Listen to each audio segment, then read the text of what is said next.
একটু রাগী মেরি ম্যাডামের পড়া বই শিখতো, আসলে আমার পড়া তারা খুব শিখতো, তাদের থেকে আমি আদায় করতে পারতাম। ছাত্রছাত্রী হচ্ছে শিক্ষক এবং ছাত্রছাত্রীর মধ্যে হচ্ছে জগার মুখ, আদান প্রদান, তোর মধ্যে শাসনও থাকবে, সোহাগও থাকবে। একটা কথা আছে, শাসন করে যারে সাথে সোহাগ করে সে। তাইলে এগুলো না থাকলে ছেলে মেয়েদের থেকে আমি কিভাবে আদায় করব?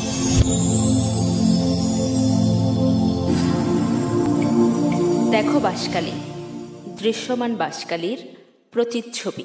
সুপ্রিয় দর্শক, দেখো বাঁশখালীতে আপনাদের স্বাগত জানাচ্ছি। আমি আরিফুল ইসলাম তুহিন, যিনি দীর্ঘ 33 বছর বলছিলেন নজরুল ইসলাম উচ্চ বিদ্যালয়ের মধ্যে শিক্ষকতা পেশায় নিয়োজিত ছিল।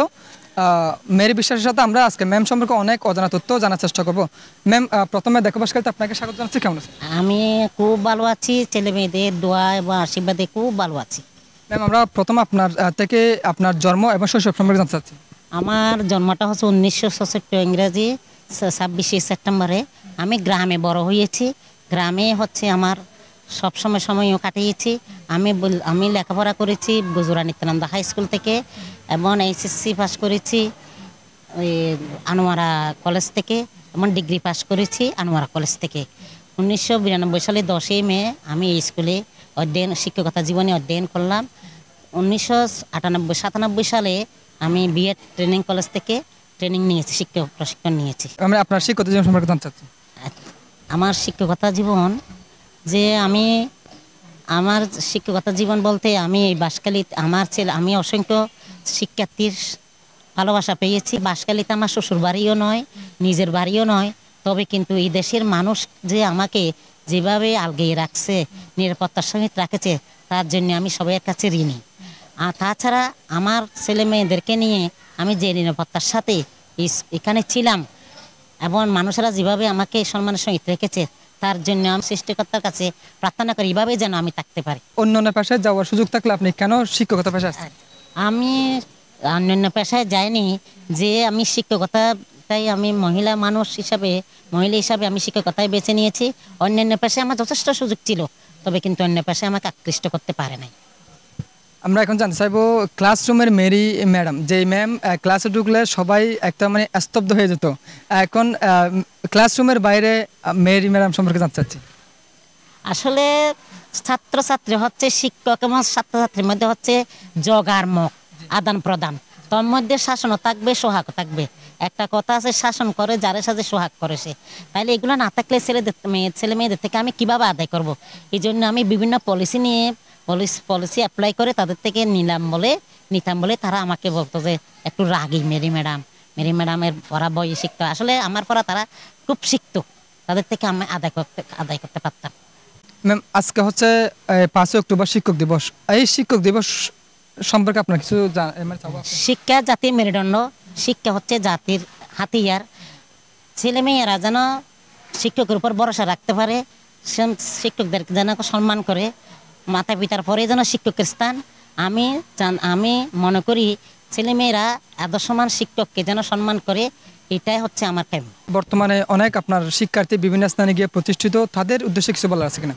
আমার এই বলছিলেন যমুনাসা স্কুল থেকে এমন কোনো ব্রাঞ্চ নাই, এমন কোনো জায়গা নাই যে চড়িয়ে চিটিয়ে ছাত্রছাত্রীরা নাই।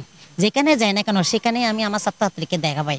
তো আমার এই শিক্ষকতা জীবন দিয়ে অনেক ডাক্তার, ইঞ্জিনিয়ার চলে গেছে। আমি চাইবো আমার যে বলছিলি স্কুলের ছাত্রছাত্রীরা তো অনেক জায়গায় প্রতিষ্ঠিত, অনেক জায়গায় আছে, তারা কিন্তু সবসময় আমার খবর নেয়, আমিও তাদের খবর দেখে আমি নিজে সন্তুষ্ট হই। আমি ভাবি তারা যেন তাদের সাথে যেন সবসময় সম্পর্কটা সুদীর্ঘ সুযোগ ভালো থাকে। শিক্ষকতার বাইরে আপনার পরিবার সম্পর্কে একটু জানতে চাচ্ছি। আমার পরিবার হচ্ছে, আমার হাজব্যান্ড হচ্ছে একজন শিক্ষক, অ্যাকাউন্টেন্টের শিক্ষক। আমার ছেলে মেয়ে দুইটা, একটা ছেলে একটা মেয়ে। ছেলেটা ভেটেরিনারি মেডিসিন বিভাগে আছে, মেয়েটা ইংলিশ মাস্টার্স অনার্স নিয়ে পাশ করে বর্তমানে একটা সহকারী শিক্ষক পদে আছে।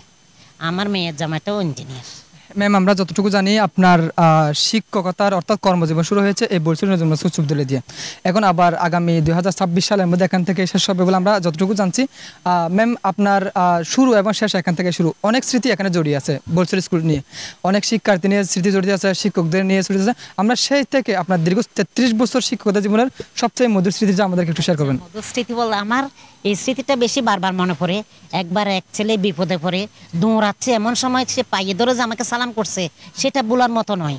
কিছুদিন 1 বছর আগে আমি অ্যাক্সিডেন্ট হয়েছি, সেখানে আমাকে আধুনিক হাসপাতালে ভর্তি করলো।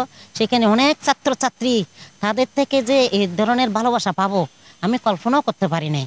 আর একটা স্মৃতি হচ্ছে, আমি কলকাতায় গেলাম, পথের মধ্যে যে একটা ছেলে বাসায় চলে যাওয়ার জন্য, তার বাসায় যাওয়ার জন্য যে জোর করছে, সেই স্মৃতিটাও বলার মতো নয়। ম্যাম, আপনি ছিলেন আনোয়ারার মেয়ে, বাঁশখালীতে এসে দীর্ঘদিন শিক্ষকতার পেশায় ছিলেন, অনেক শিক্ষার্থীকে পড়িয়েছেন, অনেকে বিভিন্ন জায়গায় গিয়ে প্রতিষ্ঠিত হয়েছে। আমাদের আজকের এপিসোড একদম সর্বশেষ শেষ পর্যায়ে আমরা চলে আসছি। বাঁশখালীবাসী এবং আপনার শিক্ষার্থীদের উদ্দেশ্যে উপদেশমূলক কিছু বলার আছে কিনা? আমি চাই আমার এই হাত দিয়ে যেভাবে ছাত্রছাত্রীরা মানুষ থেকে মনুষ্যত্ব হয়ে জীবন ধারণ করে চারিদিকে ছড়িয়ে ছিটিয়ে আছে, ভবিষ্যতেও যেন আমার বলছিল না যেমন আছে স্কুলের ছাত্রছাত্রীরাও এভাবে যেন মানুষের কাছে আলোকিত হয়ে দাঁড়ায়। সুপ্রিয় দর্শক, আমরা এতক্ষণ পর্যন্ত কথা বলেছিলাম শিক্ষক দিবস উপলক্ষে বলছড়ি নজরুল হাসান উচ্চ বিদ্যালয়ের সিনিয়র সহকারী শিক্ষিকা মেরি বিশ্বাস ম্যামের সাথে। ম্যামের আমরা সংক্ষেপে অনেক অজানা তথ্য জানার চেষ্টা করেছি আপনাদের সামনে উপস্থাপন করার জন্য। ম্যাম এখানে দীর্ঘ 33 বছর শিক্ষকতা পেশা একদম ইতি টানার মুহূর্তে 2026 সালে ম্যামের শেষ চাকরি জীবনের শেষ। ম্যামের বাড়িও না এখানে, ম্যামের শ্বশুর বাড়িও না, কিন্তু অনেকে জানতো যে হাবিবের দোকান ম্যামের শ্বশুর বাড়ি অথবা নিজের বাড়ি, কিন্তু আজকে জানলাম যে ম্যামের বাড়ি হচ্ছে আনোয়ারায়। তো ম্যাম অনেক ব্যস্ত, তারপরেও আমরা শিক্ষার্থী হিসেবে ম্যামের কিছু অনেক পুরাতন স্মৃতি আমরা জানার জন্য চেষ্টা করেছি। ম্যাম, আপনার অনেক গুরুত্বপূর্ণ সময় আমাদেরকে দেওয়ার জন্য আপনাকে অসংখ্য ধন্যবাদ। ধন্যবাদ, তোমাদেরকেও ধন্যবাদ জানাই। তোমরা যে আমার খবর নিয়েছি এটার জন্য তোমাদেরকে আমি ধন্যবাদ জানাচ্ছি।